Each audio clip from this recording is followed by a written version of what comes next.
for Mexican MMA fighters ahead of Noche UFC. Honestly, outside of Alexa, Yair, and Brandon, I think you've had the most hype around you lately, especially in terms of the Mexican fighters. So I guess what's fight week been for you here? Because you were around the last one, but this is just a whole nother level. I feel that UFC giving me the opportunity to fight in 2 consecutive Noche UFC is great, especially as you say now that we have the sphere and everybody around the world is going to be watching this because it's something that's going to happen one. It's great for the exposure. I feel that this is also because I'm always working hard, I'm always trying to improve, and I try to show that in every fight, so I'm excited to be here with you guys, and yeah. Let's keep it growing. How has life changed for you outside the octagon since last Noche UFC? Because like I said, since then, it seems like you've only gotten more popular. Every fight you get more fans. Every fight you get the people to know you better. And that's why I'm always trying to go out there and give my best performance. Because I know that at the end of the day, even if you go out there and win, but you kind of like look not that good, people is not going to follow your career. So that's why I'm always trying to be amazing, like do flashy things, just put on a show for the people. And obviously, I think we saw you just got added to the video game. Do you feel like you're kind of this, like, because Lazy Boy was out here and I asked him the same question. I said, it seems like you two are kind of this new wave of fans. And he said, well, you're the hardest worker in the gym. So he was, happy that his name was even mentioned next to you. Well, do you kind of feel like you're at the forefront of like this new wave of Mexican MMA fighters? I feel that we all are together. I don't like to put like stamps on who is on the front because I feel that everybody have his own rhythm, I've been in the UFC for 2 years. I have more fights than him in the UFC. But that doesn't mean that I'm doing it better or that I'm ahead, I learn from all the Mexican fighters in the UFC, and I know that they might be learning something from me. So, I'm trying to give that focus to the things. In terms of your opponent, Esteban, were you surprised they matched you up so early in your careers, considering you guys are both still young, you don't have a lot of experience, and you guys could be fighting further down the road when you're ranked? I thought the same from the last guy. I don't understand why UFC is like making us fight as young prospects. I guess they are trying to kind of like spice the things up in the division. Lightweight division is one of the toughest in the sport, if it's not the most competitive one. We see time after time after time contenders getting into the top 10, top 5, and then they just go kick out again. So I feel that it's also good that they are doing this because the guys that made it to the rankings, nothing is for free, There's other divisions where you kind of like fight 1, 2 fights and you are already in ranking conversations, but in the lightweight division, you can even be in a 9-win fight streak and not even be top 10. So that talks about the complexity of the division. In terms of his skill set, he won his last fight in like 30-something seconds. He came out really aggressive. Are you expecting that aggression right out of the gate early? Yeah, I feel that, I do my research and everything. I know that he's a very aggressive fighter, but I'm ready for that. I'm just, fight after fight, I keep learning the way that I need to fight, finding better my distance, my range, understanding what I need to do in the cage. And I feel that this type of fights help me to prove that because, if he was a grappler, we would be grappling for 15 minutes, but people don't want to see that. People want to see almost trying to kill each other, so that's what's going to happen. He said this was, in another interview, he said this could be a striker versus striker fight. So is that how you see this fight? Well, at the end of the day, we saw this time after time where two great wrestlers go out there and end up striking. It might be the same, right? Like he's a great striker, I'm a great striker. I might just go out there and take him down and control him for 15 minutes. Last one for me. Can I just get your thoughts on the main event between Sean and Merab? I love Merab. I feel that he's a very top fighter, but I don't know. I feel that Sean can find the shin in every spot. I feel that if the fights go to a decision, I have Merab winning because of the pressure, the cardio.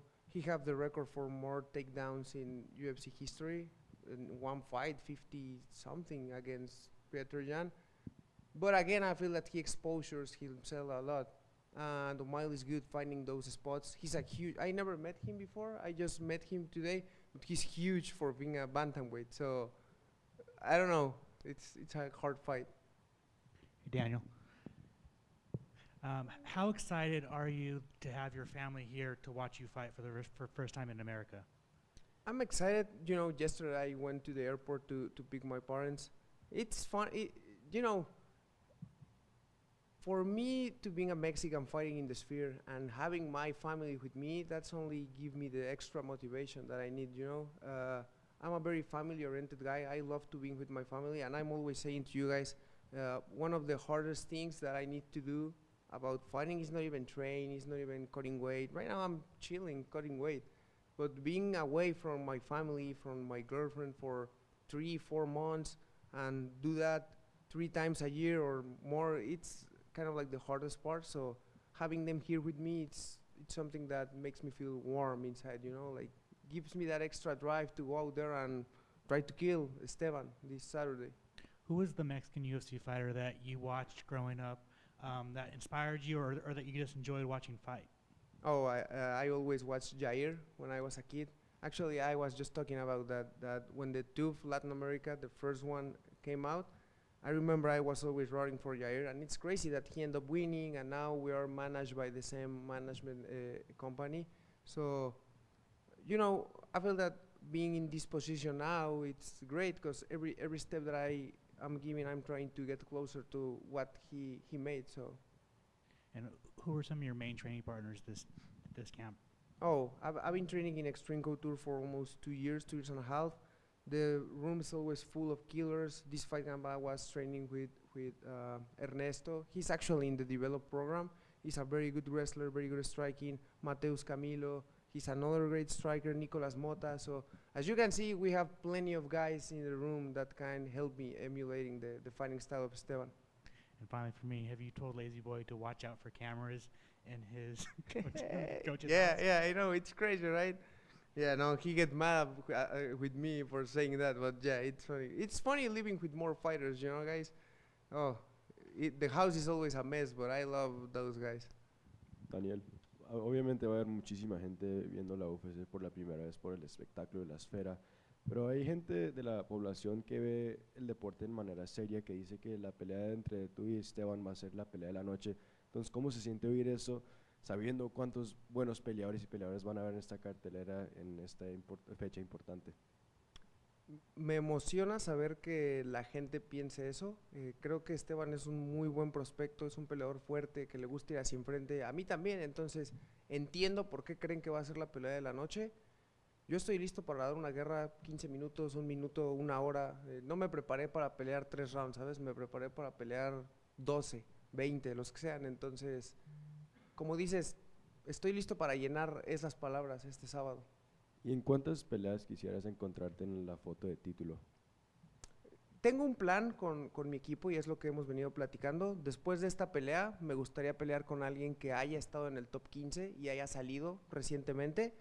Me gustaría cerrar el año que entra peleando contra un top 15, buscando la posición en el ranking. Y después en 2026 subir top 10, top 5 y en 2027 estar peleando por el título. ¿Algún nombre en particular del top 15? Yo sé que esta división tiene muchísimos peleadores buenos, desde campeón hasta los que no son en el ranking. Oh, ahorita tengo 3 nombres en mente que me gustaría para mi siguiente pelea. Es Michael Johnson, Chase Hopper o Claudio Puelles. Son peleadores que me gustaría enfrentar en mi siguiente pelea. Obviamente la pelea con Paddy Pimblett siempre está ahí, es algo que he estado pidiendo muchísimo. Yo sé que ya está en el top 15, la verdad no creo que dure mucho dentro, entonces quién sabe, a lo mejor gano esta pelea, él pierde la que sigue y nos emparejan por ahí, podría ser. ¿Y podemos esperarte que uses la canción del mariachi otra vez como hiciste el año pasado? No, voy a usar mi canción, la misma canción con la que salí en febrero, voy a salir con esa otra vez. Gracias. A ti, gracias. Daniel, right here. Oh. Here. You've obviously got a few wins in a row, but the last Noche UFC didn't go your way. Does this feel like a second chance to kind of impress on a big night? I don't know what you're talking about, because last Noche UFC I submit Yagos. Sorry. I meant to say to have another shot at having another big performance. To impress the crowd once again. Could you repeat the question again, Sorry, please? Are you excited to have another chance to impress the crowd once again? Yeah, of course. I'm always, you know, I've always been saying this. I like to be fighting with the crowd. I don't like fight. For example, when I had my first and only loss in MMA, it was here in the Apex, and it was sad because I feel that I was always gonna.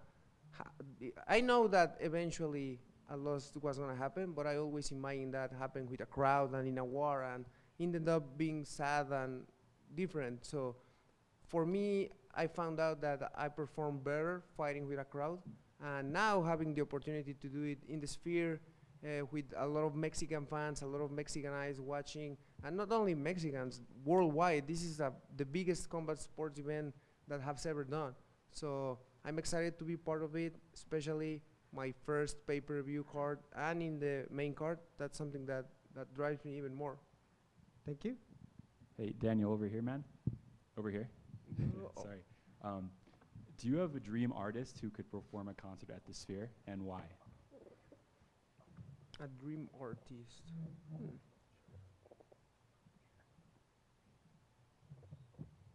That's a good question, because I like music a lot, you know, but now that we are in the Mexican Independence Day, it needs to be, you know, who would be crazy? Luis Miguel in the Sphere. Luis Miguel, I don't know, maybe. That's what Diego said too, actually. Yeah, it's Yeah. because it would be crazy. Imagine, Yeah. he's El Sol de Mexico, brother. It's the big deal. So imagine that in the Sphere, it would be dope. Awesome, man. Thank you. Thanks. Thanks. Thank you, everybody.